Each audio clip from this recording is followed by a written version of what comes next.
ерекше көркем, айрықша әсерлі, аса өнімді шығармашылық иесі, жаулық дәстүр мен жазба әдебиет арасындағы алтын көпір іспетті сөз зергерлердің бірі Нұрпейіс Байғанин.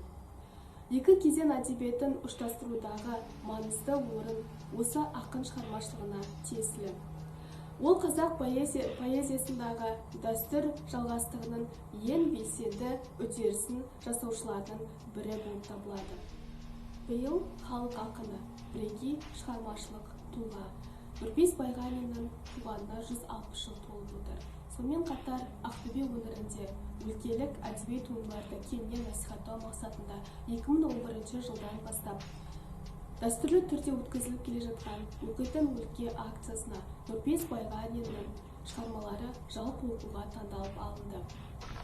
Осы айтулы мерейтойға орай Сақтағанбаев атындағы облыстық әмбебап ғылыми кітапханасы экран артындағы барша оқырман қауымға «Ақиық ақын жырлары» тақырыбында виртуалды кітап көрмесін назарларыңызға ұсынады. Төрт аяғым тең жорға, ұмытпас мені ғасырлар, қол ұстасып халықпен жасасқан бірге жасым бар.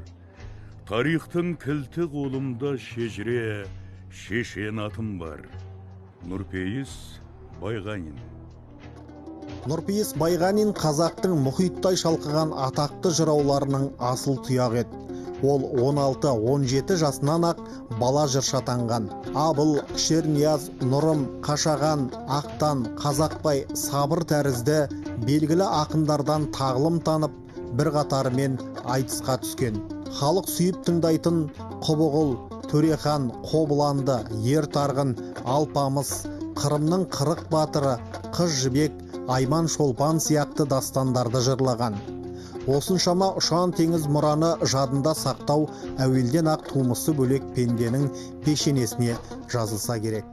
Нұрпейіс Байғанин таңдамалы шығармалар кітабында тәуелсіз жолындағы ерлік күресін, жаңа социалистік қоғамдағы жарқын өмірін шабыттана жырлайды. Кітапқа атақты жыршының Нарқыз, Төрехан, Құбығұл сияқты үлкен дастандары жинақталған. Сонымен бірге социалистік құрылыс, ұлы отан соғысы жылдарында шығарылған жалынды жырлары іріктеліп алынды. Нұрпейіс Байғанин таңдамалы шығармалар кітабы өлеңдер, толғаулар, дастандарға толы.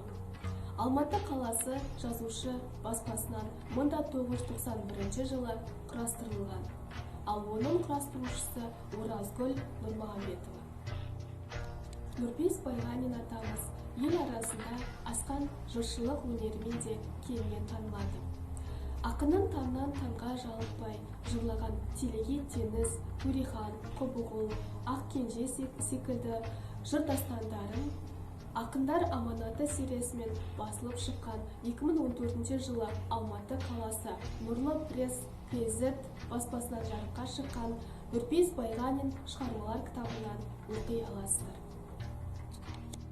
1938 жыл. Нұрпейіс Байғаниннің шығармашылық ғұмырындағы ең елеулі жыл болды. Кен қарымға ие жыршы өзі көрген, естіген оқиғалардың негізінде Ақ кенже, Нарқыз секілді төл-тума дастандарында дүниеге келтірді.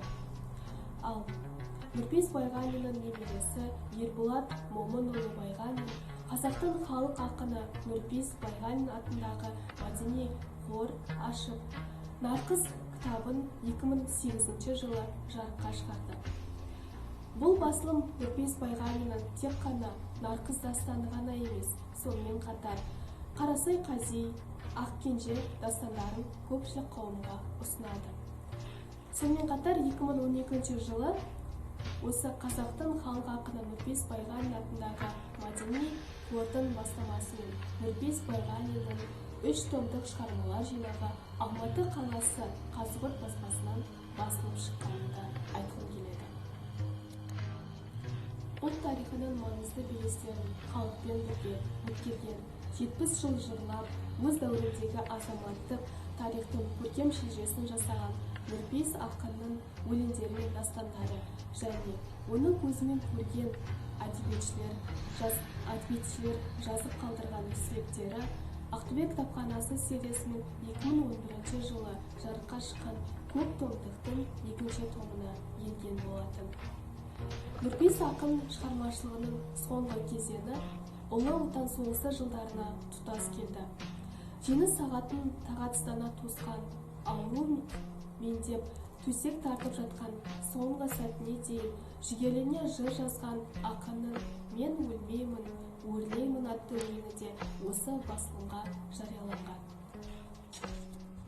Нұрпейіс Байғанин «Естеліктер» таңдамалы шығармалар кітабы. Бұл кітап мемлекеттік және Ақтөбе облыстық мәдени мұра бағдарламаларына үлес қосу мақсатында қазына жобасы арқылы басылып шығарылған. Алматы қаласы Арыс баспасынан 2006 жылы жарық көрді. Жинақты құрастырған филология ғылымдарының докторы Жұбаназар Асанов. Кітапқа ұлы жыршы эпик ақын Нұрпейіс Байғаниннің өшпес мұрасы таңдамалы өлеңдері, толғау дастандары топтастырылып отыр. Ақын жыраудың көзін көріп жырларын тыңдаған қазақ әдебиеті классиктерінің естеліктері және тарихи дерекнамалары осы кітапта ұсынылған болады. Жауырыны жап-жалпақ, қалың қабақты, бойы едәуір биік, аппақ жібек сақалды, еуропаша киінген мінсіз мүсінді, жалын толы жіті жанрлы, келбетті, кербез қартты бұрын сонды көрмеген едім деп, кітапта Қуандық Шаңғырбаев Нұрпейіс атамыздың кескін келбетін, болмысын сипаттайтын естелігін осы кітаптан таба аласыздар. Нұрлы жүзді Нұрпейіс. Ақиық ақын Нұрпейіс Байғаниннің өмірі мен шығармашылық қызметіне арналған келесі басылым осылай деп аталады. 2009 жылы Ақтөбе қаласы полиграфия баспасынан жарық көрді. Құрастырған тарихшы, өлкетанушы ғалым Беркін Жолмырзаұлы Құрманбеков. Кітапта ақын Нұрпейіс Байғаниннің Қазақстан Республикасы Ұлттық ғылым академиясының кітапханасында сирек кездесетін кітаптар мен қолжазбалар бөлімінде сақталған ақын өлеңдерінің қолжазбаларының тізімі берілген. Сонымен қатар ақиық ақын Нұрпейіс Байғаниннің өмірі мен шығармашылығы туралы өлкеміздің, яғни желіс ақын жазушыларымыздың, белгілі ғұлама тұлғаларымыздың еңбектері мен мерзімді басылымдарда жарияланған мақалалар тізімін ұсыныстық библиография көрсеткіштер таныса аласыздар. Виртуалды кітап көрмесіне ұсынылған басылымдар ақиық ақын Нұрпейіс Байғаниннің асыл мұралары, сөз өнерін қастер тұтқан көпшілік қауымға, әсіресе жас буын өкілдеріне, өскелең ұрпаққа арналады. Нұрпейіс Байғаниннің 160 жылдық мерейтойы тек ақынның ғана емес, ол көз жұмғанша қызмет еткен ақындықтың, жыраулықтың, жыршылық өнердің тойы деп